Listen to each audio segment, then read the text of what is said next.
le vacante hueloso.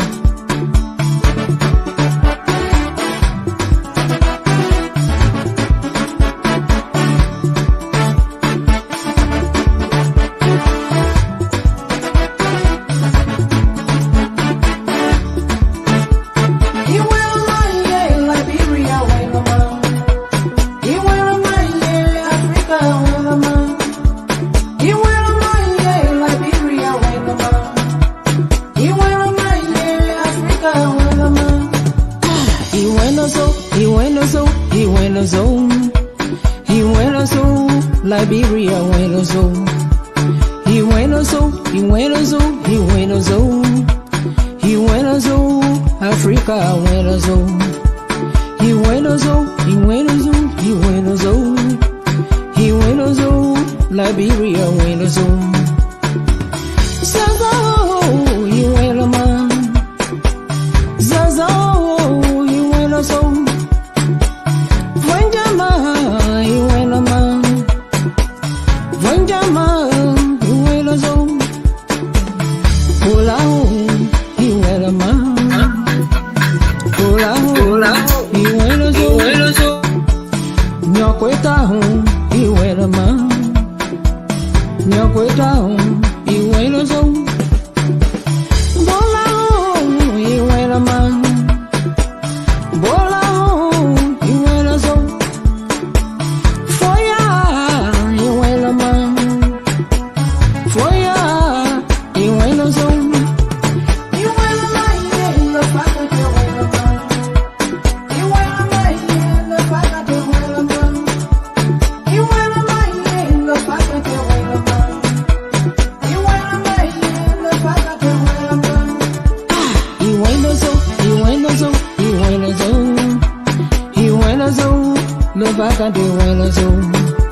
Liberia. This is On Point, always hosted by Jerome, Gayman, and George Tulay. I don't know why the two guys can't see eye to eye, but that's the part I love about these guys. They come prepared to fight for the soul of the country. They love, but from different lenses, and I'm just enjoying it. That is why I always try to be here. Before I turn things over to Mr. Gayman, the host, welcome share the show. This is Focus on Liberia, broadcasting from Atlanta, Georgia. The issue the two gentlemen have brought to your TV, your cell phone, or computer are as follows. Number one, the latest on the Cummings trial. Number two, government of Liberia domestic death payment. Tulay is here, and he has looked at some things to talk about this issue. Was there any fraud, or is there any fraud? We're hearing things like payment being made to a pro-poor media and all that there. Also, the House of Representatives removal of Senator Edwin Melvin Snowe from the ECOWAS Parliament. Is the House in the right place here? Or do they have someone to contend with who is Edwin Melvin Snowe? And finally, he is running for president again. We are told he has the experience needed to get the job done. VP Boakai, in that effort, has made few media appearances in recent time. Did he make some news? Is he on his game here? Or is he not up to the task? Gentlemen, welcome. Mr. Gayman, is over to you, sir. Well, thank you very much, Anthony, for being between this gentleman and myself. Even though we have a Gulf, he's in Canada, and I'm in the United States. He cannot accept the fact that I'm always on point, and he's always off point. So we're going to go into this. Before we go into this, I would like my esteemed young brother, Smart. He's out of Canada. It's cold over there, so I can see where he is. But he's going to start sweating soon. Welcome, Mr. Tulay. How you doing there, sir? How's the family? Yeah, I'm fine. I want to say welcome to our viewers and those who take their time to join us. And on every Sunday, we appreciate you highly.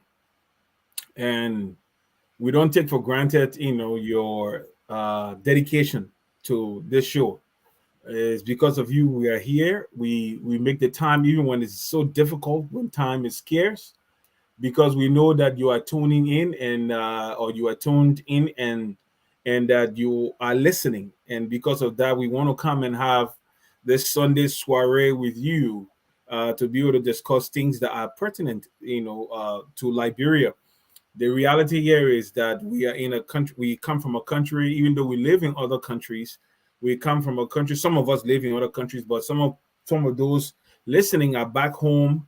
We want to say welcome to everyone, and it's going to be a nice show. We're going to discuss these things from a very. This is an opinion show, but we're going to make sure that we are fair, that we are credible, that we balance, and we are balanced on the issues. So welcome to everyone. Well, as usual, we are discussing social issues. We are discussing current event in Liberia. I know in Liberia you are on the ground. You've been hearing about Air France pulling out of Liberia. We're going to touch on that a little bit as an icebreaker or as a caveat. Let's say the icing on the cake. We want to know why is it that we are having airlines. I think the Delta Airlines came and left. Something similar is happening to Air France. What is happening? We need to look at this. Whether it has something to do with a safety issue, whether it has something to do with the market. We're going to delve into that. Mr. Tulay, we are here again on Sunday, where you and I, we debate the issues, but this time around, we want to have the audience to have even more input. Then, in this case, they will actually drive the discussion. So we have the topics that we are going to be discussing that I like, and I want to also inform our folks. Somebody text me, how do we come up with the crazy ideas or topics, how we discuss them? And I told them, and I'm going to tell you briefly, usually we meet in a room, in our chat room, and we bring forth ideas and we discuss them passionately, and then we agree on these topics that we think the audience would be interested in because they are germane to our national discourse. That's how it is generated. So, Mr. Tulay, you are here. I'm here. Mr. Sieh, you are here.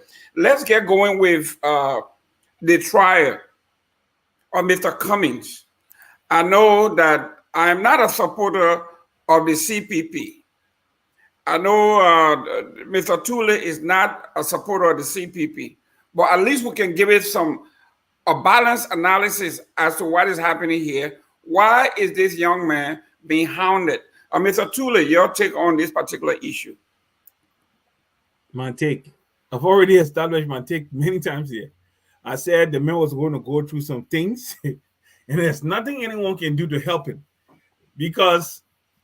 And I just told you that the government you support is a government of tyranny, and but they disguise their actions. They use the judiciary to be able to subvert the rights of people. Now, the crisis is one court says don't go, the other court say go, and I just established the fact here that the Monrovia City Court is a magisterial court. It's not a court of any real value in our jurisprudence. It's just a code that was created, I think, by those in power during those days to send people to jail, because that's their main function in Monrovia, to send the vulnerable and the powerless to prison.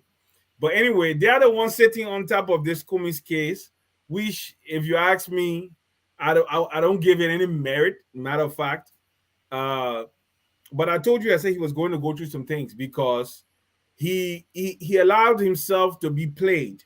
He allowed himself to be caught up. And I said here many times that the best way forward for Cummings was to join forces before all this hala to look into the future and join forces with the elder statesman and seal the deal and become vice president of consequence and go from there on being the president if they do a good job and the Liberian people can repose their trust in them. But instead of using what would be the commonly expected trajectory, into the place of power or position and privilege in Liberia, he decided to listen to miscreants and political boy scouts, and that's where he is today. They thought that destroying the legacy of Charles Bromsky, hijacking the political party called Liberty Party, will definitely give them all the leverage, political leverage that they needed. And the reality here is far from that. Now he's in court, taken to court by one of his counterparts in the CPP for forgery and lying on him. So as a result, he's and if you ask me, like I said, I give the kids no merit. But the reality here is this. Cummings is caught into the seesaw. The thing was destroy CPP first, which they believe would minimize Joseph Boakai's ability to get elected in Liberia. One. The second thing after that would be to damage Cummings. And they are doing it. Does it have any merit? If you ask me, no. I'm not a Cummings supporter. Matter of fact, I don't even like the guy because I believe that he insulted the honor of my deceased mentor, and I don't forgive such things easily. I don't hate the guy, but I don't like him. But the reality is he shouldn't be in court. The reality also, again, nobody should be stopping him from going. The man's an eminent person in Liberia. Nobody should be stopping him from going to America to see his ailing mother. They should give the man the chance to go. But like I said, he was going. I said it here months ago. I said he was going to go through some things, and nobody can do anything about it. And this is where we are. Deja vu. When I talk, our listeners will say, "Oh, you don't bring what do you call it? Prima facie evidence to support your claims." I will come back here to remind you that I said it, and I'm vindicated. And my claims have been validated by the actions being taken. I told you that Musa Belete was playing a double game. He was a double agent. He was siding with Cummings at the ages of Madam Selig, and then working also with the We-Are-led government. Now the first thing has been accomplished. Destroy the CPP. The next thing is being accomplished now. Minimize, mitigate, lower, crush, do everything you can do to frustrate Cummings in his political sojourn. That is where we are right now. And what Belete is doing, after Belete announced that his branch of Liberty Party decided to support Cummings. He established no caveat when he made that thing. He established no caveat that it was dependent upon or incumbent upon the establishment of an MOU. Nothing like that. After everything now, the CPP is no more. Cummings is expecting now to work with this young man, and he's telling people monkey can work, so baboon will draw. Mr. Sieh, you are looking at the comment. You know how it is driven. Is it? I mean, when this man discusses my government, President Weah is a peace-loving gentleman who does not interfere in anything. He said, let the judicial system play out. And they are playing out. Why are they still blaming this president on the failures of the Liberty Party? Mr. Tulay's political party fell apart because they are disorganized. They don't have any structure. These are the folks who call themselves government in waiting. The whole reason for these folks coming together was if a boy from GW, a grand crew can become president, he doesn't belong here.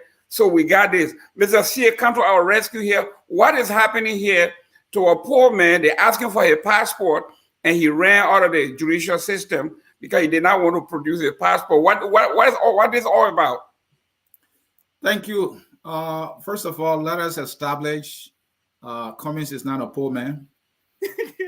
And I know when you said poor, maybe you meant it otherwise. But I just want to say he's not a poor man. He's a very rich man.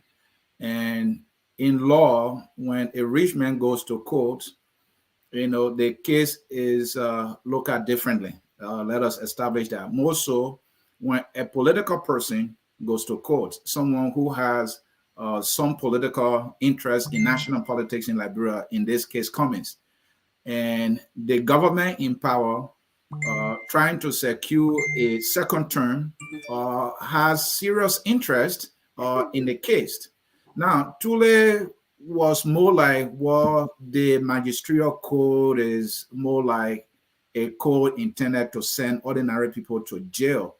I'm sure he meant it literally, but I will go further to say that is not the overall, or goal or function of the magisterial code. It's a subordinate code, and that is very significant in our jurisprudence, right? And if it were not so, the case would not have gone there in the first place. Where he's right, and he did not take light, is the fact that the higher code, which is the criminal code Sieh, and any other code higher than the magisterial code, their ruling supersede the ruling of the magisterial code. So the latest that we see here is that the restriction that were placed on Alexander Benedict Cummings to not travel outside of Liberia has been removed by the criminal code Sieh. Judge Joman Jala, I believe. I thought it was A. Okay, either A or C, one of those. I can't remember specifically which one, but criminal code Sieh remove that restriction. So that restriction that were talking about the removal, there was a letter to that effect issued or sent to the magisterial court that as of today's date, all restrictions on Cummings, have been removed until otherwise order, if I can pull it that way. So that is the latest on Cummings trial case, and they should have gone to court on the 16th. But according to the communication that was issued, also said that they are inviting the two legal teams from both sides, from the government side and the Cummings side, to a conference instead of going to trial this time. So that is the latest. So Mr. Cummings now, we understand, has already left Liberia for the United States for reasons which include to see his ailing mother, according to reports. Now, the crumbs of this case here is political. Cummings is in court because a member of the defunct, what you call CPP, sue him. And I, in my analysis, continue to say that Cummings contributed to being where he is today. They were in this political arrangement that, in my judgment, he shouldn't have been in the first place because of the actors that form part of this political union, URE, should not, have any voice in deciding the leadership of this country because of what he's done. The Unity Party should not be a factor in deciding the future of this country because of what the Unity Party has done. And Cummings, who all along had claimed to be, a better person in terms of integrity, of to have gone in political bear with these people, the only thing he could accrue as a benefit is that he will be persecuted, right? And politically, he's been persecuted and as well being persecuted legally.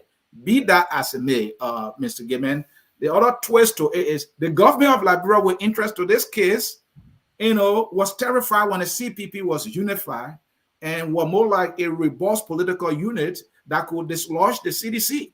So the CDC had no options, had to fight back. To the CDC surprise, this very union started tearing itself apart to the point that it took itself to court. So Mr. Cummings is in this because of political reason. I agree with Tulay. At the end of the day, the case will either be thrown out of the court. Mr. Cummings, that is my belief. It doesn't mean that it will happen. I believe that Mr. Cummings, that case will be thrown out and he will have the opportunity to participate in the upcoming election. Real quick before you go any further. Right. I got an inbox here, a text here from one of the ANC folks. They want to know why the court particularly demanded to see his passport. Could you tell, both of you, anybody can talk about why were they asking for his passport in particular? But when you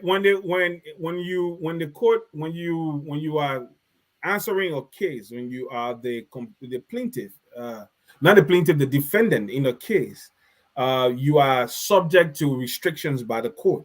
And one of the things the court can do is, the first thing they can do is to tell you to file a criminal appearance bond, which they want to secure your presence in the court. They don't want you to abscond. So asking him is part of the legal process. Because they know fully well that maybe he has a Liberian passport, I'm not sure, but he's a U.S. citizen. So in that case, it's just part of the process. But there's something I said here earlier, and I can defend it, and I go back long. Look, my grandfather was Associate Justice of the Supreme Court of Liberia. The man that named me after, okay, he was Judge Advocate of the Armed Forces of Liberia and a criminal court judge at the Supreme Court of Liberia.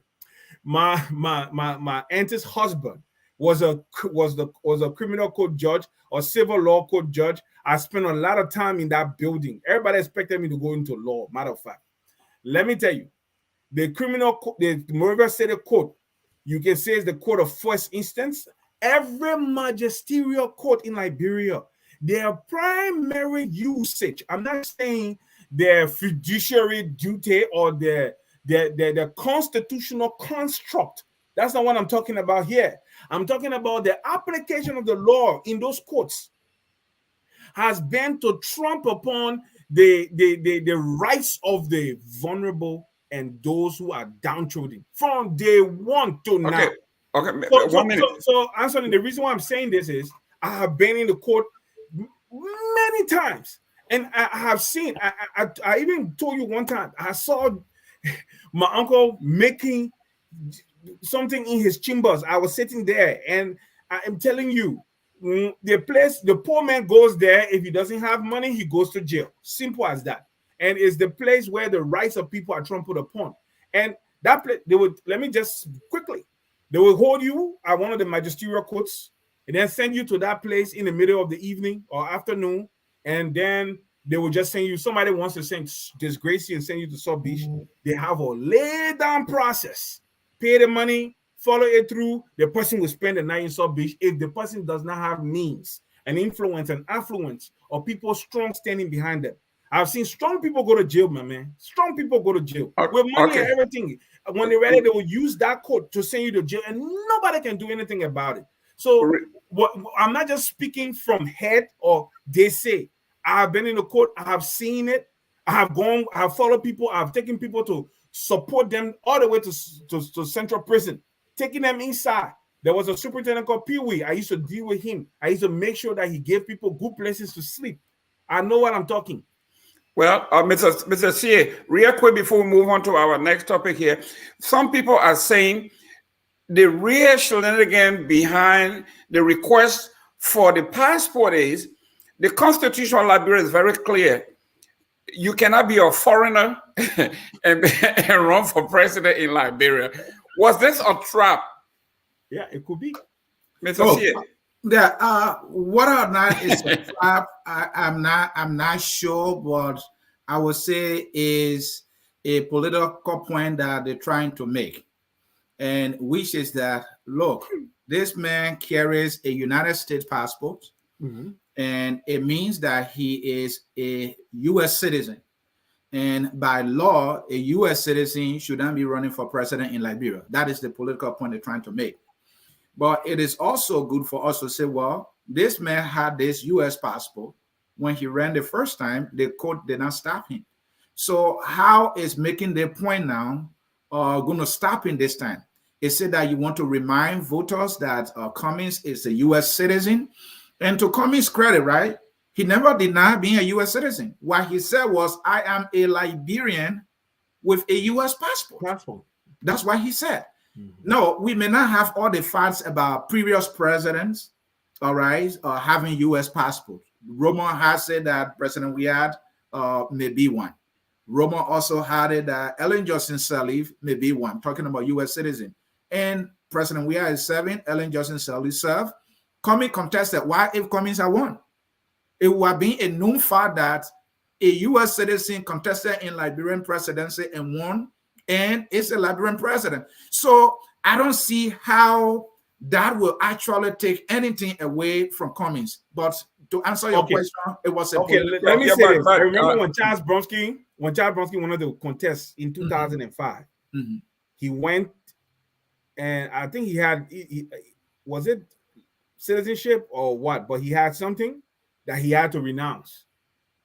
He followed the letter of the law. He renounced it. Yeah, I think he renounced his U.S. citizenship. Yeah, he had to go to the embassy and renounce it. Nobody else has followed that. George Weah is U.S. Citizen. By you know that for a fact, Tulay? Yeah, it was a fact. Tulay. Hold on, Tulay, please. I saw you mentioned George Weah's name. President Weah, U.S. citizen? Yes, not at all. The man's not. Virtue. Okay, hold on. You will come in, Mr. Gayman. You will come in. This is the same thing you were saying last night. You the one trying to do it now. You know, I'm the master for it. No. Okay, listen. The man, by virtue of the fact, Ansony, which Liberian man you know will marry an American citizen and he's entitled to picking up a U.S. citizenship that gives him rights and privileges that secures him in the country, you know, and he will say no because 15 years from now I want to go run and be president of Liberia. Come on, bro. People even said the man even took French citizenship. The truth is the truth, right? You know, why is there are some Liberians that refuse to pick up U.S. citizenship. A few. Yeah, but Flemister refused. Couple refused. But let me say this. I know fully well that Madame Sirleaf, when she became president of Liberia, was a U.S. citizen. Not resident.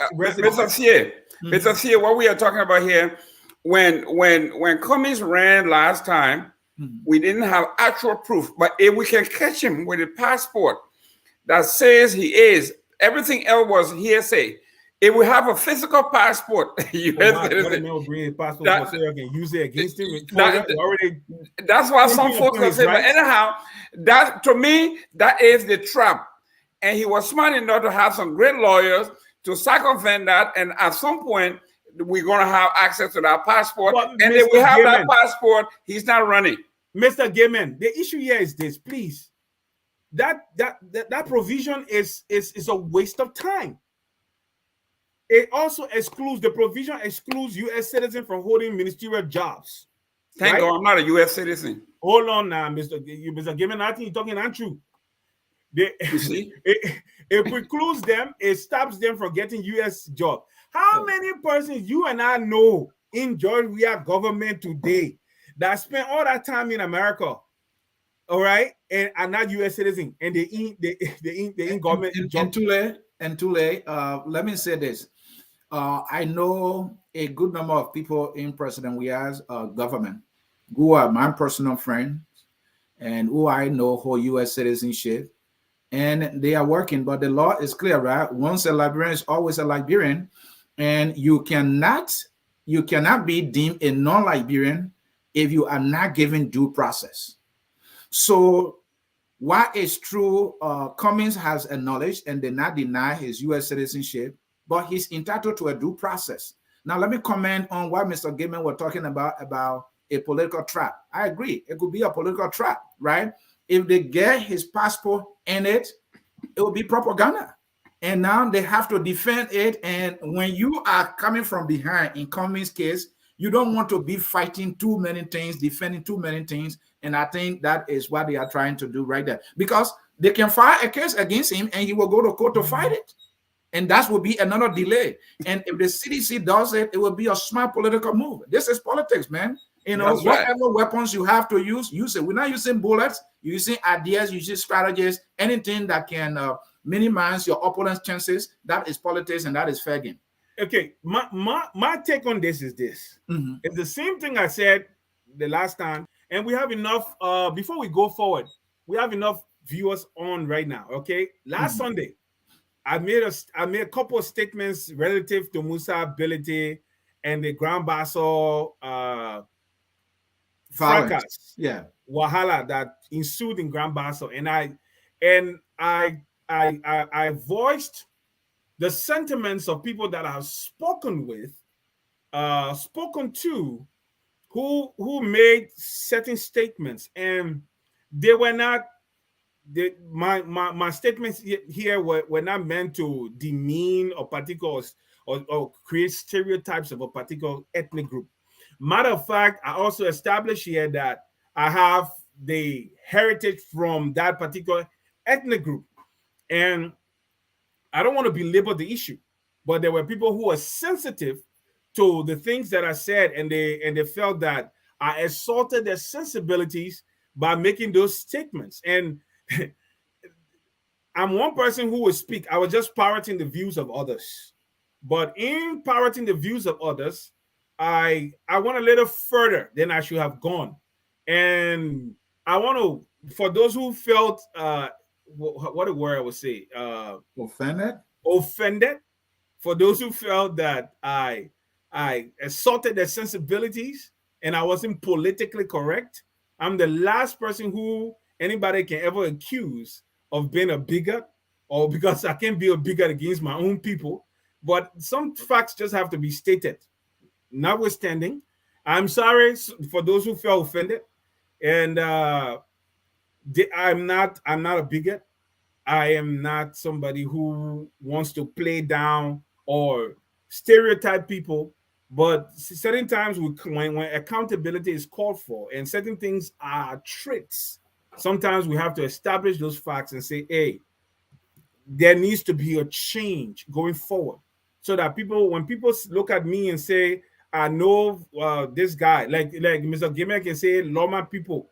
Somebody would say, when somebody hear him talking here, they would say, oh, the man is being a bigot. No, it's just jest.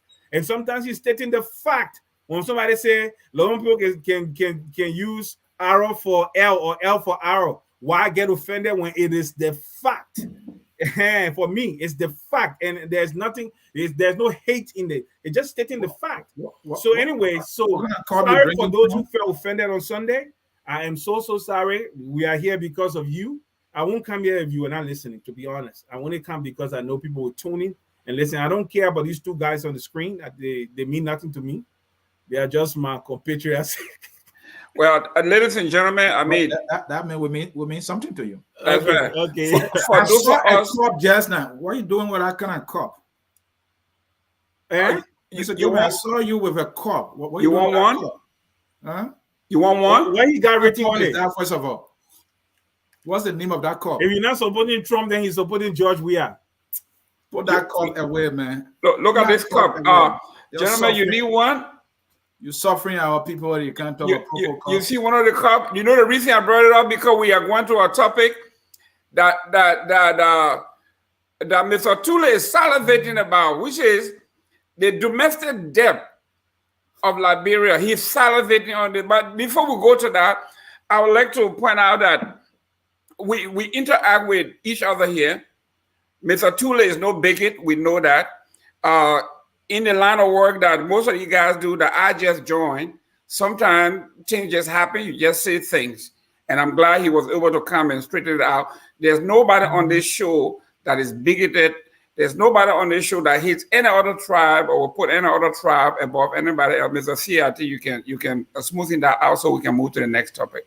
Yeah, thank you, Tulay. To err is human, and even if you feel you don't err, and people listening to you saying, "Look, I think you got something wrong here," the right thing to do is to acknowledge that, apologize, and move on, and that is what you've done.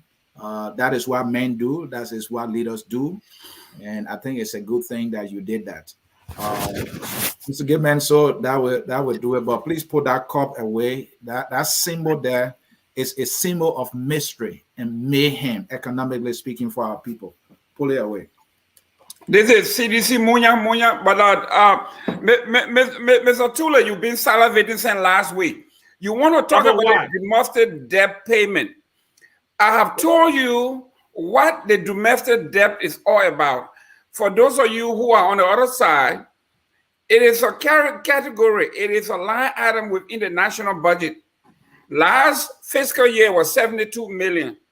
Based on our performance last year and everything else that went on, it's a projection of $84 million this year that will be spent, that will be needed because of the development, because of the construction, because of the roads. As you can see, the president is doing development all over the country.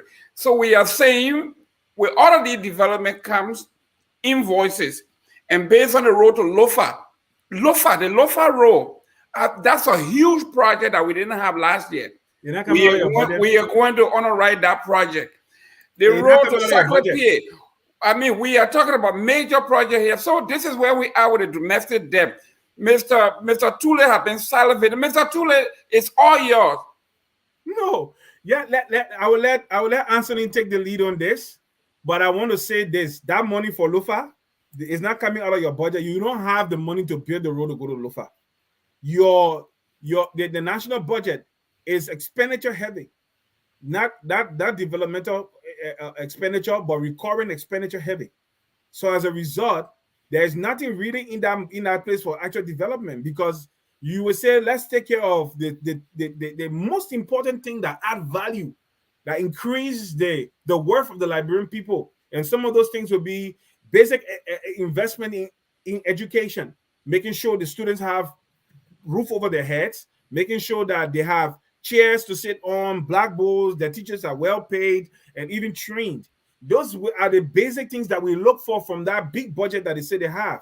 The reality here is, that's why I said, let my man take it, because when I look at it, the whole thing are just stealing. Me, I can just call it as it is. I'm not saying they don't have real accounts to service in terms of their liabilities. No, that's not what I'm saying. But what I'm saying here is this: they are using those projections to siphon money from the national budget. That's just what it is, and especially in the when we are approaching the election year. Okay, the whole thing is a farce. So Ansony, go ahead. Yeah, I will go to say, look, the current government of President George Weah history is replete with fraud, corruption, and scandals. That is the CDC history. Now, when we talk about the domestic debt, the economists tell us that is money the government of Liberia owes to businesses in Liberia that the government of Liberia does business with. We all have debt. You credit, you pay later. That is not an issue, that when you owe somebody, you need to pay. Sometimes taking debt helps a lot. We all see that. So like us, the government too is in the business of taking loans, crediting things, or taking things on credit. This government does it on a whole new level, though we might have seen before, but the twist is unbelievable. CDC in the 2020, in 2022, I mean, sorry, 2020, sorry. In 2020, there was a stimulus package, Mr. Gayman. Let me refresh your memory. You know, you for the government, so your memory is not sharp on these things. You know, remember those ones you celebrate. In the 2020 stimulus package, which was the recast budget that they did, in that budget, Nathaniel McGill were on record, your bully McGill. They have placed money in there to pay the domestic debt for media institutions. I can send you a front page article dated April 20, 2020. Okay. In which Mr. McGill said, the government now has seen the greatest opportunity to pay its debt to media institutions in Liberia. Your CDC government, our government, was owing the media institution in the country. Though we're talking about COVID. I think some of those that debt coming from Madame Selivo. Well, government is continuing to, but they told us that they were going to use some of that money, that COVID relief package, that stimulus package to pay. Yeah. The question is that they said that they didn't pay then when they told us. And was Propo Media part of one of the media institutions? When was the Propo Media institution created anyway? The government came to power in 2018. Was that when they created the Propo Media? What I'm saying here is that the government is noted for creating fake complaints, more especially actors within the government, and allotting the money to themselves. Let me give you some specifics again. In the $25 million audit report, Tulay, you can remember, right? When the General Auditing Commission did the report on the $25 million, the government has said it has done business with money exchange bureaus in Moravia and other businesses. The report established that the businesses that were named by the government, those businesses were not in existence. They were not even on Pluto. Some of those businesses were given several $100,000s, proving that the CDC government has a record of creating its own fake complaints and sending money to those complaints and then putting the money in its own pocket. Okay, Ansony, let me come in. Let me push back here, because you guys, you've been waiting for this opportunity to smear and belie the image and character of this great successful government, President Weah, that have done exceptionally well. The international community have praised this man for doing very well economically. We have raised the national budget from a meager 550 million to almost 800 million, and next year we are bound to be, for the first time, $1 billion.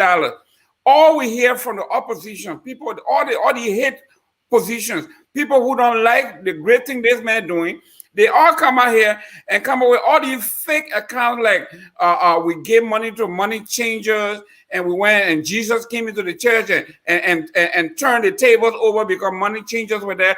All this news that you guys came up with front page is all fake. Wow. It was never new, they were fake.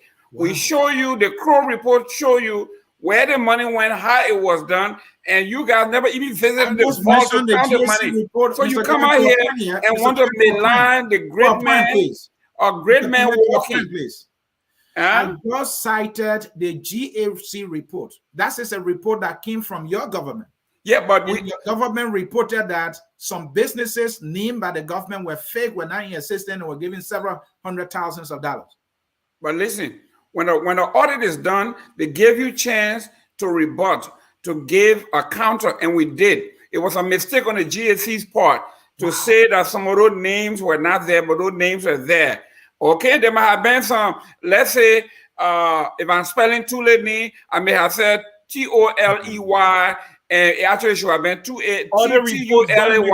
It doesn't mean Tulay doesn't exist, just that I misspelled his name. That's what it was. Mr. Tulay, go ahead. Mr. Gayman, other reports do not make those kind of mistakes. No auditor worth his salt.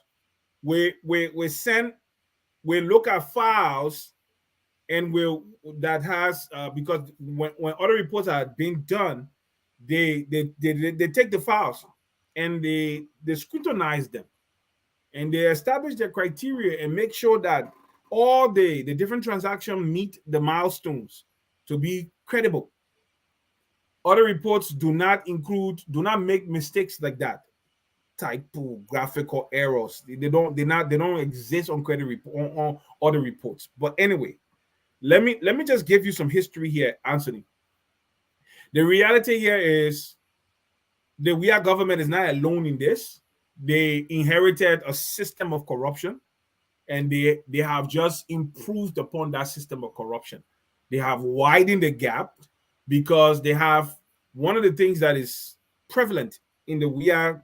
They take the people for granted. They do not care who knows about the corrupt deeds. They are following Madame Salif playbook, but they are more reckless than Madame Salif. That is the only difference. Creating fictitious companies to siphon money from government accounts in the name of servicing domestic debts is not new to this government. I mean, to our governments in Liberia. But I will go further. Ansony, on every gallon of gasoline sold in Liberia, the president of Liberia gets 50 cents, if I'm not making a mistake. And the vice president supposed to get some money too. But I don't think in this situation, the woman is getting it like it happened in the past government. But in every bag of rice, I think it's 15 cents, 10 cents here, 5 cents there.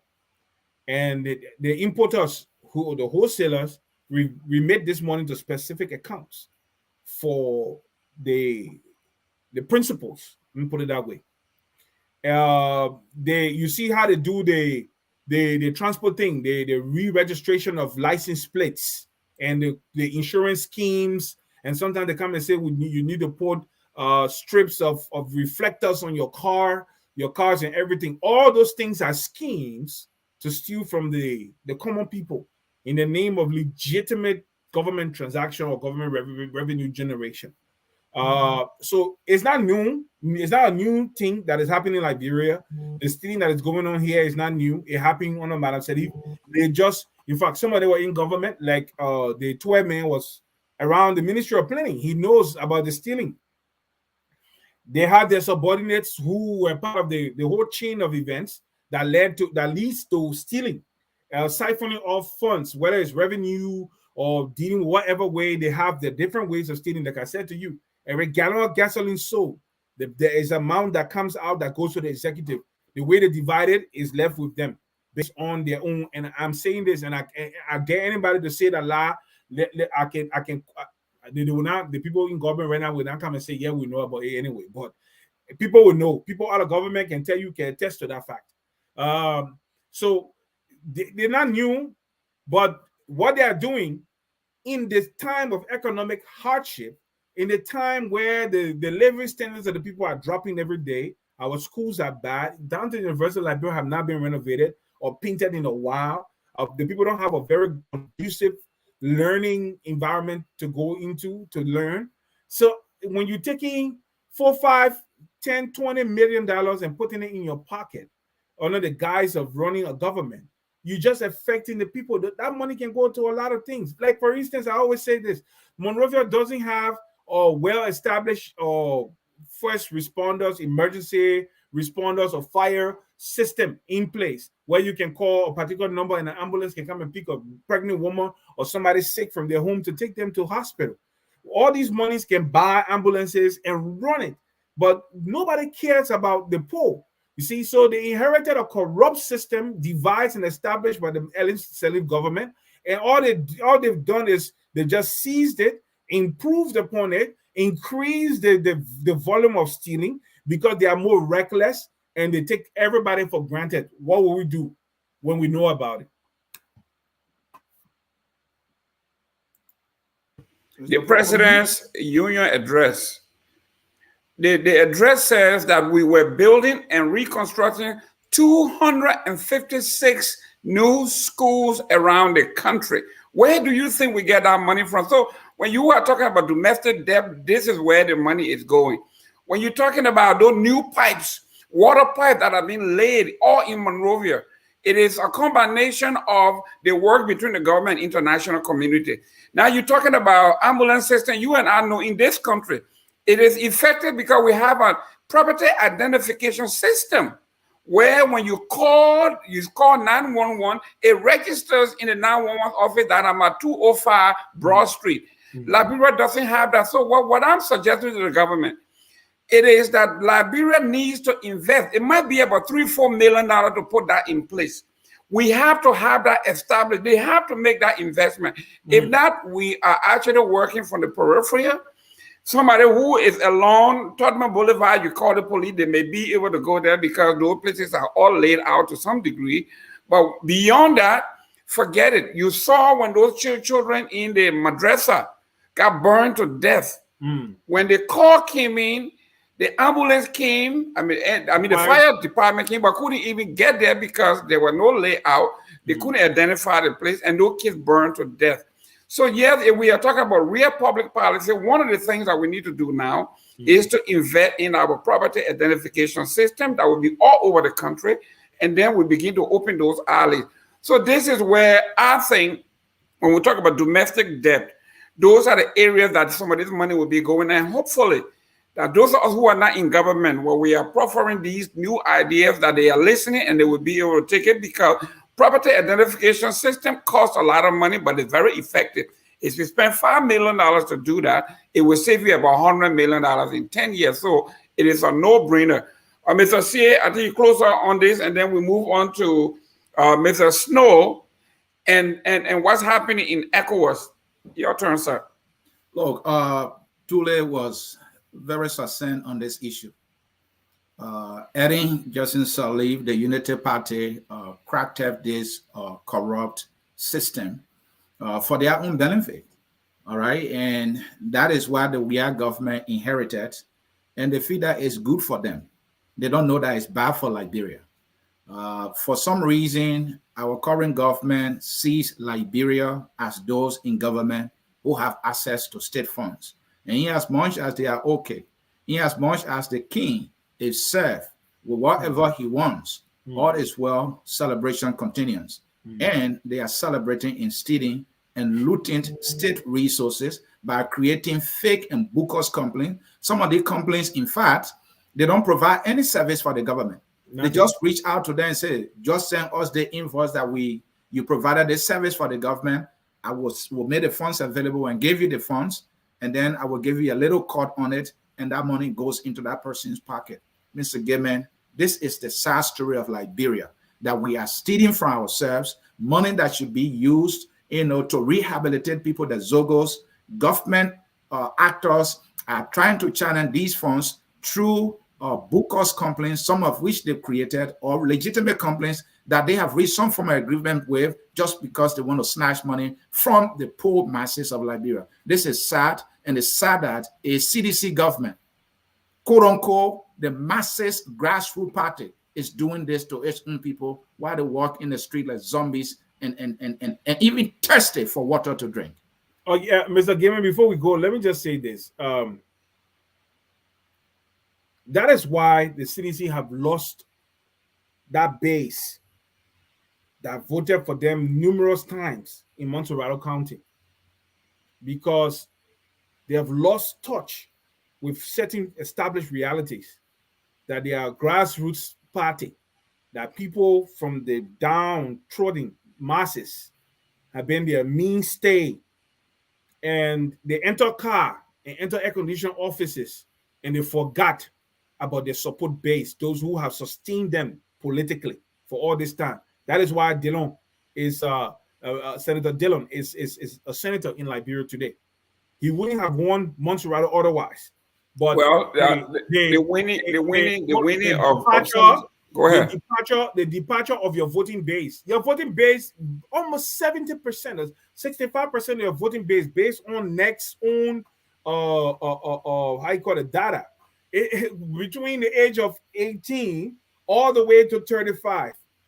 That is the people that have sustained the CDC.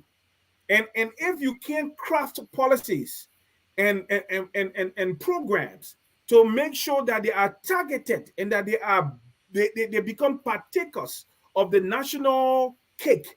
They become partakers of national developmental policies. They become partakers of the implementation of these policies. There will be a deregulation. There will be a departure, and they have left. The people have left. And like when people turn their backs on you, for them to reconsider you, it can be very, very difficult. And you can see from the Sycamore tree. Ansony knows what I'm talking about. Before, nobody had to invite anybody under the Sycamore tree. That place was crowded every day. But there has been a complete abandonment of the resource by the masses, because the thing is, you people run a government only for those in government and not for the governed. You're not working to improve the everyday living standards of the Liberian people. So as a result, they don't care about you anymore. Mr. Tulay, I disagree with you, because when you talk about turning their back, they did turn their back on the Unity Party. When you go to my county, Grand Bassa County, you will see the massive cement factory being built there, the plywood factory being built, and these are corporations all over the country that will improve the lives of the folks. Now let's go to we got about 30 minutes here to do the rest. Let's go to what's happening in the House and Parliament, so we can bring in our callers here. Our Parliament, according to what I read, according to the ECOWAS paper that we saw, it says that 5 seats were allotted to the Republic of Liberia, 3 in the House of Representatives, and 2 in the Senate. Now, if you were in the House and you had a title and you were elevated to the Senate, and the Senate had no space for you, are you allowed to transfer your power, your position with you to another position, which we all know is not true? I think Representative Akoros Gray made a right call by writing the House, the Speaker of the House. We need to reclaim our seat, because the man that held this position no longer represents us. He cannot take with him the seat of whatever the perks are that belong to us in the House. Mr. Sieh, this is a serious issue here, where somebody is actually usurping the position of another branch of government. Thank you. Look, Edwin Snowe is the one we're talking about here, sadly. This ECOWAS Parliament was created for so many reasons. All of the most important sectors for the survivability, development of any country. And ECOWAS as a community decided that we should come together and do same. Let me provide quickly that the ECOWAS Parliament is very similar to our Parliament. They function similarly, just as in the House of Representatives and the Senate, we have committees. That's what they have. They have committee on energy, committee on healthcare, and so on and so forth. And each state, for Liberia specifically, Liberia has a representation of 5. 3 members of the House of Representatives, and also 2 members for the House of Senate. Edwin Melvin Snowe has been a member of the Parliament, the ECOWAS Parliament, as a Liberian representative to the ECOWAS Parliament. He was sent there when he was a representative. Edwin Snowe got elected as a senator. He's no longer a representative. But yes, he occupies the seat. And that was why Albert Sieh, in consultation with Akoros Gray, decided to use the House of Representatives to take the matter to plenary for Edwin Snowe to be removed as a representative of Liberia in the House of the ECOWAS Parliament, because he's no longer a representative. He was sent there as a member of the House of Representatives, and the main fact that he is no longer a member of the House of Representatives, the gentlemen are arguing he should not be there, because that position is for the House of Representatives and not the House of Senate. Now, Snowe, being a guy who loves the spotlight, he doesn't care about legality. He doesn't care about what you think. He wants to be in the spotlight. He wants to rub shoulder with the big boys. The key actors in the ECOWAS region, you find them within the ECOWAS parliament. For example, the current speaker, Mohamed or Tunis, he's a big player. Now, do you know that Snowe is meeting former President Jonathan Goodrich of Nigeria because of that position? Now, Snowe, though he is supporting the CDC, he's yet to join the CDC. He only supporting President Weah. And Akaros is a smart thinker. Politically, the guy, he knows how to play. I will give that to him. This Snowe guy here can flip on us. This guy is making foreign leaders that President Weah cannot meet easily. This guy can meet the president of Ghana because of that position. If the guy flips on the CDC and knowing that ECOWAS plays a more serious role in our election, given our history and all that, they don't want Snowe because Snowe is using that position to gain access to the regional leaders. So they say, no, this is not only about it being wrong that Snowe, as a former representative, is occupying a slot that belongs to the House of Representatives, is more so of the political access he has and enjoys with their particular position. And that is why they are moving swiftly. And so they have a point, and let's see that Snowe should do the honorable tea and just leave. That position is not for the Senate, it's for the House of Representatives. Mr. Tulay. Yeah. But one of the things that bothers me about the whole Snowe saga, is this guy has managed to remain in the legislature and he has done zero to advance the interest of the common man. Zero. His election as either a representative or senator is emblematic of the status of the mindset of our people, that they will vote against their own self-interest. Snowe cares for nothing else but his own self-interest. And it is one of the saddest things. This guy has done zero. He have not spoken on women's issue, the protection of women in the society, spoken against rape. The man has not spoken to protect our workers or to protect what I call the Liberian content in terms of the economy, how the common people can get small and medium scale enterprise loans to be able to build businesses so that they can serve as a balance against the overwhelming top-heavy foreign businesses in Liberia, especially on Long Tubman Boulevard, other places. This man, he doesn't speak for the healthcare workers or even the patients, the typical Liberian people, so that our healthcare system can be developed, or the students that in the public school system that don't have books to read, that don't have laboratories, that don't have libraries. Snowe speaks for no one, but he's representing Liberia at ECOWAS. For me, it's a travesty. Now, to the specifics. The Article 18 that they're talking about, yes, it does say 5 places, and the tenure is what? I mean, the tenure is 4 years, right? Yeah. But when you in the house, I would say this: ECOWAS is not the one that decides who represents Liberia at the ECOWAS Parliament. It is Liberia, or the composition of the Liberian representation at ECOWAS. It's not ECOWAS that determines the composition of that group. It is our laws, and they have established that the law says this because the House of Representatives is the senior house in the legislature. So they have 3. The senators have 2. You cannot have 3 senators and 2 members of the House of Representatives. It's a travesty. It's a usurpation of the rights and the privileges of the House of Representatives, and it's wrong. And the only reason why it has been like this is not because people don't know that it's wrong, but because people like Bofa Chambers will not speak about it because he's sedition. Now, like Ansony said,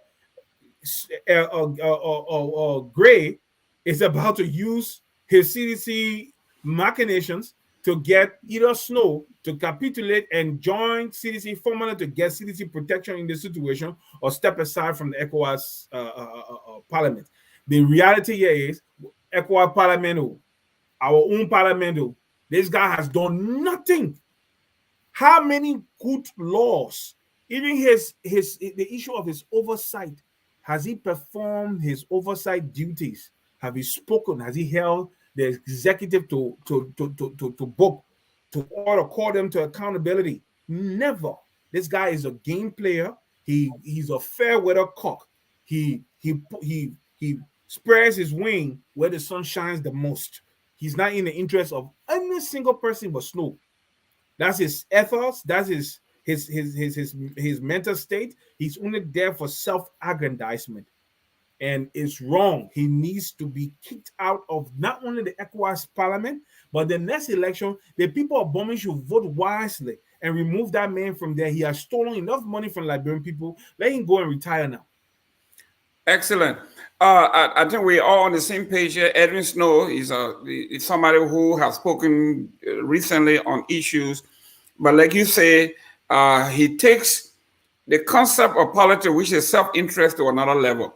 It would be the honorable thing to say, listen, I cannot carry, for instance, if I were chair of the Ways and Means Committee in the House and I get elected to the Senate, I cannot go to the Senate now and say, I'm coming here with my Ways and Means Committee chairperson. You cannot do that. No, so it's not everyone transferable. knows what he's doing, and I think this one, Curtis Gray, is right. But real quick, I know we are running against time. Let's go to number 4 here, which is Honorable Joseph Boakai's recent appearances in the media, his interaction with the media. Some of us have been very concerned. Usually when you call a press conference or meet with the media, you ask for, a few comments, maybe 2 or 3 the questions, and you interact with the folks. By saying, I'm only here to read what I brought with me and won't answer any question, is tantamount to not meeting with the press. If you say President Weah doesn't meet with the press, he doesn't speak in the press on issues, then you come and you read something and you say, I'm gone. To me, it's tantamount to not speaking at all. Mr. Sieh, here we are. Honorable Boakai, recently he made several appointments, several appearances. One, in fact, so bad that at the end, he chastised his handler for not even bringing water for the folks to drink, no refreshment, nothing. He said, you guys are cheap. Can you chime in on this real quick? Thank you. Yes, you are right. Of recent, Mr. Joseph Yuma Boakai had Ambassador, His Excellency. Mr. Joseph Yuma Boakai had 2 media appearances where he delivered a press statement. And one was when he made that big news that the Unity Party was pulling out of the CPP. He read the statement, and in fact, before he could read, the Secretary General of the Unity Party warned the media and all those attending that there will be no question.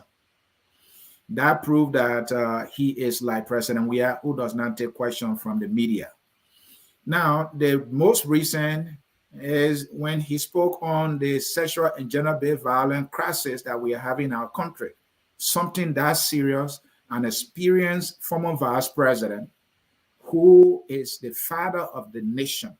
We were talking about our women and girls and babies being raped. Though he delivered an eloquent statement, I think it would have been better for him to take questions, because sometimes the statement can't capture everything. It's best when you are asked a generic question, and then you as a leader, you respond to that question. Sometimes 2 or 3 would do it. Mr. Boakai, again, did not do that. And Tulay, I'm not in the honorable, this type of thing, they don't get us anywhere. No, he's an ambassador. So I'm not saying he's not an ambassador, but I would rather call him Mr. Boakai, or Vice President Boakai. I'm just saying, give the man his veneration, that's all. And I'm not denying he's not. I just can't do it, all right? So, look, now, of recent, he had an interview with D-Flo Flomo. D-Flo Flomo is a supporter of Mr. Boakai. The last time we saw Mr. Boakai having an interview was with Costa. Costa also is Mr. Boakai's supporter. Mr. Boakai, it has become clear now, though he's done interview with people we know don't support him, but he would rather, sit for an interview with individuals who are supporting him, who are insulting Liberians for him, These are the people he wants to sit with. D-Flow is supporting you. Costa is supporting you. Why you can't go outside of your own ranks and file for serious interview if you have this experienced person and you know that you can answer any question? So the recent interview he had with D-Flow, he made a big news. Mr. Boakai, they asked him whether he getting some exercise. He said, yeah, I getting some exercise, but he will not tell us what kind of exercises, that he takes, right, to keep in good health. Mr. Boakai did not do that. No, what we can say about Mr. Boakai is that Mr. Boakai is running for president with no vision being articulated. Mr. Boakai is running for president without having a team. We see Mo Ali, we see Colonel Crabtober. We don't even see the party chairman. We don't see a robust media team other than our good friend George Lobo, who is a crusader for Mr. Boakai. Mr. Boakai, with the wealth of experience, Mr. Gayman, an election will be next year. We have not seen his plan for Liberia. Ads is not written anywhere. It's in their mouth. Isn't that sad that you are running for president? We don't have your plan. They will give excuses that, oh, we're in a marriage and what's so. Let me fit that. Mr. Boakai has not been able to prove that the wealth of experience he had, he can translate it into actionable deliverables. All he's done throughout his life is to want executive chairs, collect checks, and then make excuses for the failures that he had helped to give our country, and nothing else, and nothing else. Mr. Tulay, this is heavy. I don't know when. I don't know when Joseph Boakai, Vice President Joseph Boakai, became ambassador. Whether he was ever appointed as ambassador, I don't know. But I don't know how you derive that ambassador title. I will not come here and call Joseph Boakai ambassador if he's not an ambassador. Come on, man. Let's go.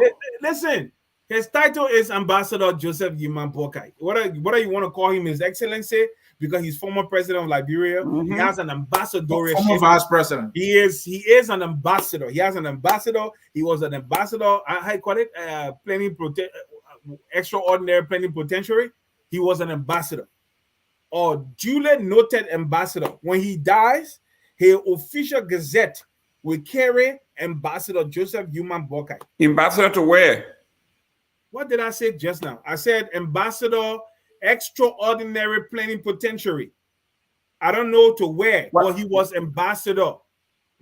Never read that anywhere. You don't have to read it. There are certain things you can challenge, but there are certain things, this one, don't challenge it, because guess what? I am telling you today that he has an official title from the Republic of Liberia, from the government, bestowed upon him an ambassadorship, Mr. Gayman. This one is not for contestation. Okay, we'll double check that, but go ahead. You go ahead. But I'm telling you that he's Ambassador Joseph Gayman Boakai. He's not just His Excellency. He's an ambassador. Ambassador. And go and check it. Wherever you want to check it, go check it. I'm listening because I see Muna Fahar, she has ambassador by her name. She's also everybody had this. But go ahead, defend this man, because I know Mr. Sieh was very rough here. The old man had several press conferences. He won't defend.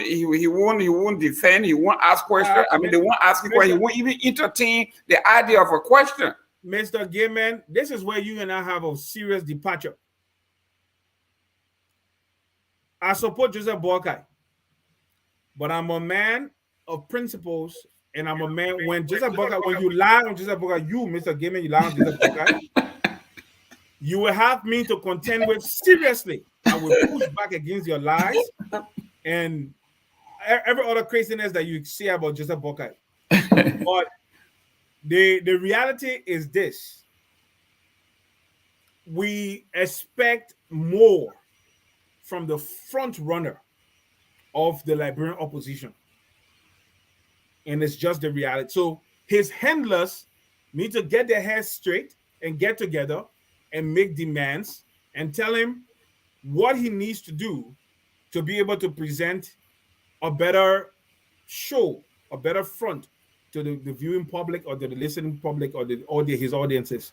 Because You can't have multiple engagement with press people, bring them together, and then say, I'm not taking questions. They want to pick your brain. They want to understand why you want to be president of Liberia. They want to understand your articulated ideology. Okay? And you must be able to enumerate these things as you go.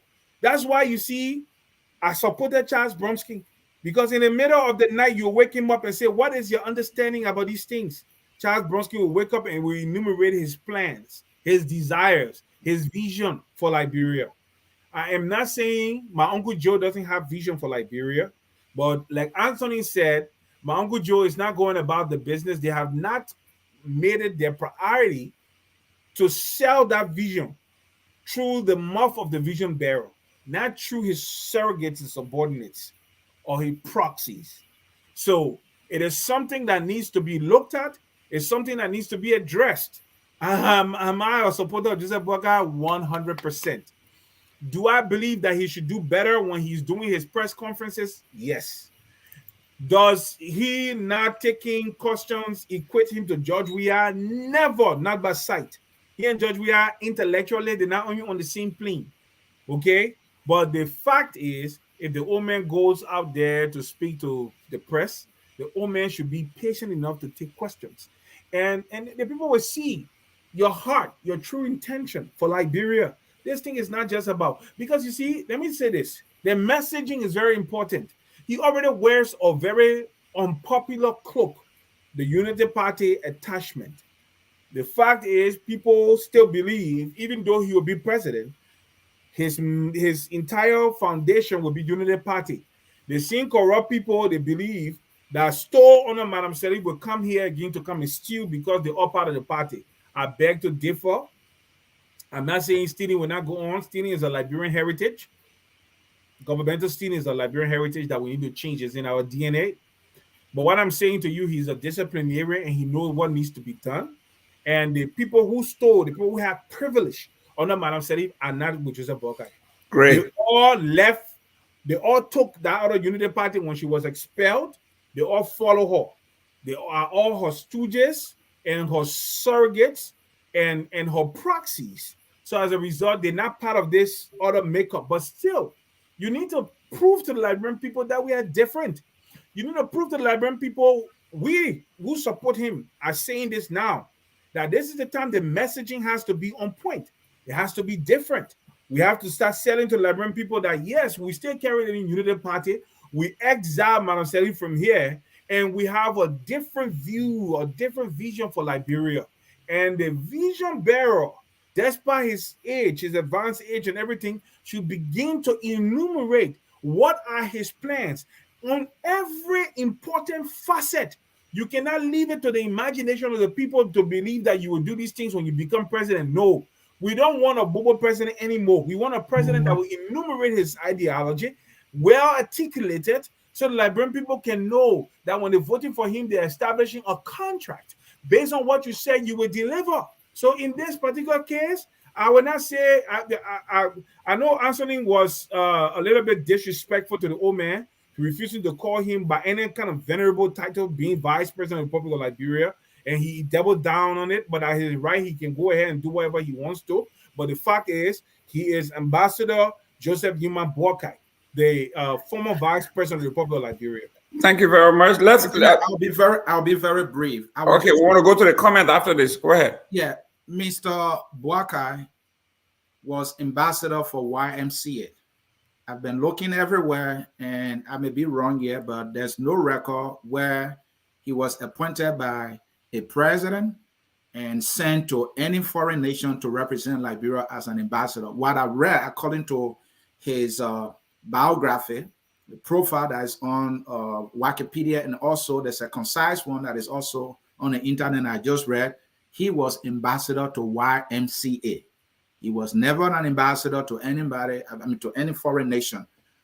That's what I just read. And you know, I don't know, but that is what it is. I don't think he have ever said. Nobody carries an official ambassador title. Mr. Sieh, with all due respect, Vice President Boakai is better than you. because you were ambassador to the YMCA. You have never been ambassador to the YMCA, so he's better than you. He's Ambassador Joseph Boakai, but we gotta make it sure. Ambassador YMCA Boakai. Okay, let's go to the comment. They got problem. and Mr. Gayman, what I'm trying to say, vice president is a much more honorable title than this, ambassador thing, but vice president, that is more powerful. And I would rather call him vice president and Mr. Boakai. Let's go to Mr. Boakai. Let's hear what the audience are saying here. Wow, lots of comments here. I don't know if we can get to a lot of them here. Okay. Let's hear from Memphis Dropo. He's focused on Liberia global affairs analyst. The court does not go out looking for cases. Only those with standing can bring a case of law to the court. When you get another country's citizenship, you relinquish your right to your Liberian citizenship. Let's hear from Dr. Pajibo. There are many people who walk in the forest but cannot see a single tree. These are the people who blindfold themselves from seeing the truth. Whatever may be the inclination of the adversaries of Mr. Cummings, the truth will emerge one day. It cannot be submerged, Dr. Pajibo writes. Let us read from, that is so-called Sieh. The ANC should have joined the CDC government to pass the dual citizen or referendum. Now it's coming to bite their leader. That person writes.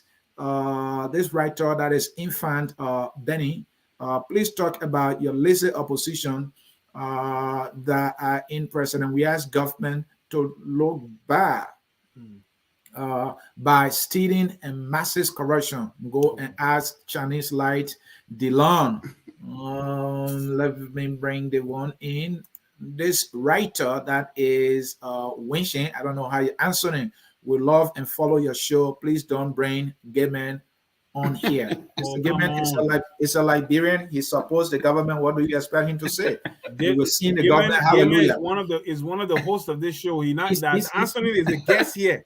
Yeah, I'm the guest. This is not my show. Maybe I should start coming on this show. Yeah. You are here with band. Yeah, I should don't come in. Don't come. All right, let's continue. Somebody bring disrespect to my co-host. I don't tolerate such things. I know. Listen, please forgive us of all that we have done wrong as a nation and people. President Weah would do well if he does not have people like Mr. Gayman. Mr. Gayman, you are getting some latches here. France says, when the Gaymans of the diaspora get on a panel and talk about the best government and the best president, etc., you are listening to an enemy of the people. People who talk like this either need psychiatric intervention or they hate Liberia or Liberian. Somebody who's getting some latches. Yes. From Martin William Brown, Akara Gray is fighting a losing battle. Gray cannot match no proximity with President Weah. So the issue with the lower house, I think he meant to say, is dead on arrival. This one, the person calls themselves the truth speaketh. President Weah sets the trend for not informing the public, the taxpayers on national issue. Both Boakai and Weah need to go. This person is not taking chances. Who do you need now? Do you need me? I'm not running for anything. Maybe I will never run. Maybe GMB have had so many interviews with journalists who are not his supporters. And I think I've mentioned that. Comparing a George Weah with GMB, when it comes to interacting with the media, I think it is a very big disgrace. The person say, I am disgraced for saying, Mr. Boakai or Vice President Boakai, Ambassador Boakai, Dr. Boakai. Do you know about that one? He's a doctor. Because you say, I'll disrespect Baton Kula writes, Jerome Gayman, focus on Liberia. Munamfa is no ambassador. However, Mr. Boakai has been known as Ambassador Boakai since SKD administration and because he has been ambassador for YMCA. But I heard somewhere that he was appointed to the UK. I don't know. I heard. For me, I like to read things, right? And then I can say it. But what I It is read said official. he What I went. know, I don't know the specific. That's why I didn't go there. I don't know the specific. I don't know exactly who made him, but I know he's a recognized ambassador by the Republic of Liberia. Yeah, That's but what I know. Manfaha is a recognized I ambassador don't to know. the I beg you, Liberian. let's go, man. Dennis Baku Kenjuja writes, just read that he was ambassador of Liberia YMCA. Is that why he is called Ambassador Boakai? Tulay, please advise. And that's what I read too, Dennis. I've been reading around. And let us bring in this one from Tipla Popo Popo. Boakai need to stay home and enjoy his old age. This has worked in I don't know. His work, I don't know. There might be an error there, gentlemen. I think you can see that. Like determine use. Are you determined? The old man is doing the same thing President Biden did. Let's interview and didn't answer much questions. So the person is saying, Boakai is playing his savior, just VP, former Uncle VP. Joe? Yeah, Uncle Joe did, and he managed to become Oh, but president. there are two Joes, though. Yeah, two sleeping Joes. Yeah. Oh, you want to bring your Trump out here too? Yeah. Those are the who comments wasn't we can get to for who now. wasn't sleeping? Who are having all kinds of fake rallies all over the place. They're kicking. He living in the attic. He living in the attic in Florida. You stole the election. Yeah, that's true. Mr. Gayman, any response to the comments? Well, first of all, I think everybody that is running for office in Liberia, we know that they love their country. That's for the fact. We cannot say, George, we love the country more than Cummings or more than Boakai. We have different agendas and we have different ways of presenting our agenda. We know for the fact that President Weah has been the best president ever in the Republic of Liberia since 1822, since February 8, 1822. So I'm giving you date and time. So, Mr. Tulay, I'm not here to beat the dead horse. Everybody knows that Bekube, the savior, the great man walking, the miracle child. This child was born to make a difference. He's making a difference. You see, the man is talking about 256 new schools being built around the country, free college education. We are talking about, you name it, Liberia is on the rise. I don't want to beat the dead horse because it is important for you to let you know. You said that Joseph Boakai is going to be president someday. I don't know what is it that you're drinking in that place. What kind of what's in your water in Canada? But Joseph Boakai is going to be retired formally once and for all, and we can go visit him. Thank you very much. All right. Let me say this. In 2017, I created a lot of posts, even video vlogs, where I said that Joshua was fit. He was unfit for the office of the presidency. I enumerated several reasons why, but chief among that was the man had no vision. Neither did he have an articulated ideology on what he wanted to achieve in Liberia. And why I bring it back is very important. Right. Because when a presidential candidate says nothing to the people except for the fact that I have good heart and I have the people at heart, the people have nothing to hold him by. He made no promises, so they can't say you achieved or you didn't achieve. And that for me is a problem. That's the reason why when Ansony talked about, and he used some very uncanny words to describe the vulnerable elder, Ambassador, His Excellency Joseph Gayman Boakai. I really just say vulnerable elder? I said venerable. Don't come. No. But anyway, so what I'm saying here is this. Leaders, presidents need to articulate their ideology. They need to be consumed with what they want to achieve in terms of even the fight against corruption, infrastructure, education, healthcare, agriculture. investment in small and medium-scale enterprises, protection and advancement and upliftment of the Liberian content, what we call the Liberianization policy, in terms of, and then also again, protection of the Liberian people, protection of our environment, protection of our forest, all right, protection of everything Liberian, protection of the family. We need to hear a leader that will articulate his ideology. Right now, as I'm talking to you, I support Joseph Boakai 100% because I know he knows the issues, but we must hear him articulate these issues. Thank you. Nobody else is articulating these issues. We must hear him articulate these issues. And as for George Weah, he was a Bobo senator. He's an equally Bobo president. He speaks to no issues. He's not able to carry his people along because he holds them in disdain. He thinks that they owe him something because he played football or he was able to spend money on the national team, which he recovered or he recouped. We owe him nothing. He's president because the people repose their confidence in him. He needs to deliver good things to the Liberian people. As my brother Ansony would say, and I also always say it, improve the material well-being of the people, not only through capital projects. Because let me tell you something, the reason why there is an emphasis on capital project, Ansony, is because capital project has great kickbacks. Okay, a lot of money can be hidden in these projects for people to put into the individual pockets. We want to see program and policies that address the needs of the people specifically.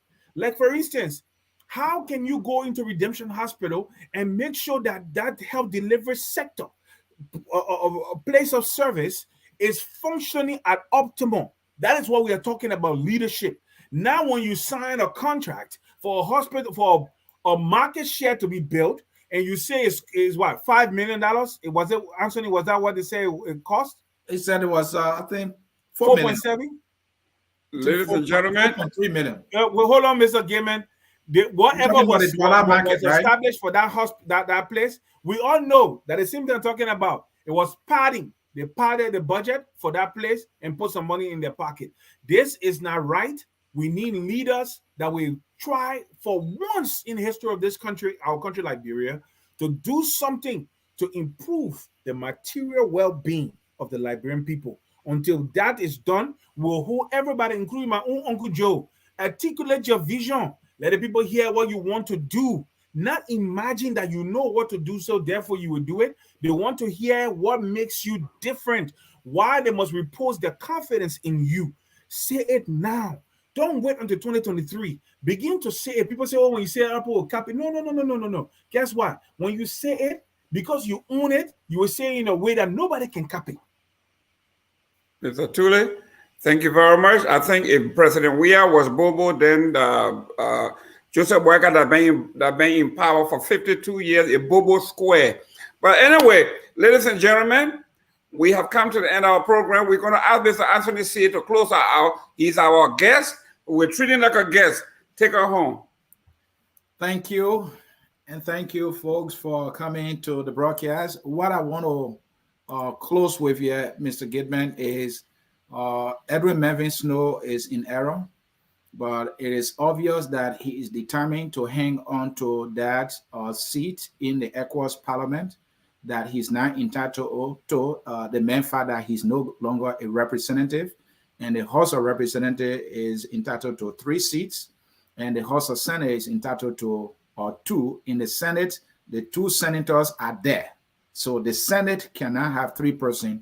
Snow argument is that according to the rules that of ECOWAS Parliament, once you are elected or sent by your country, you have a 4-year tenure, and you will have to complete that tenure. But why he's forgetting to know is the main fact that you are not a representative anymore. You are sent there as a representative. In as much as you are not a representative, you have to excuse that position.